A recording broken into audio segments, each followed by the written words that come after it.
Nĩ igongona rĩa mathiko ma James Ntinai, mũthuri wa ũkũrũ wa mĩaka 39, ũrĩa woragirwo na njĩra ya kũhũrwo rithathi akĩrĩithia mahiũ make mwena wa Tura.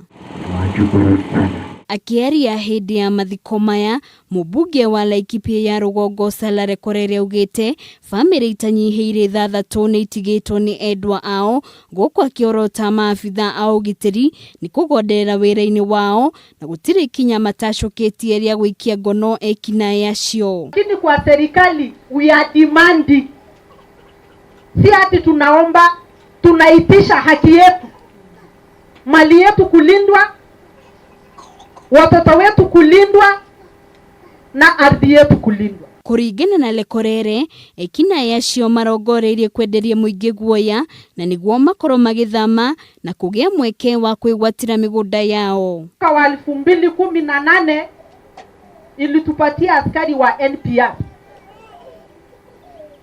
Na nyinyi mnajua miaka 2 iliyofuata hali ya utulivu ilirejea hapa. Lakini mwanzo mwaka huu wakarudisha hiyo bunduki yote. Mwena-inĩ wake ũrĩa warĩ mũikarĩri gĩtĩ wa NCIC Francis Kaparo nĩ ũrĩtie thirikari gũtigĩrĩra mũingĩ wa mwena ũyũ nĩ wagitĩrwo, kuona aingĩ ao maraikara na hahũ, ũndũ ũrĩa ũcũngĩrĩirie mambĩrĩrie gũthama. Tulikuwa tumesikizana nanyi ya kwamba tuende safari ya kuchukua ardhi mpaka upande huu Abadea na upande huu ingine na Rumboro.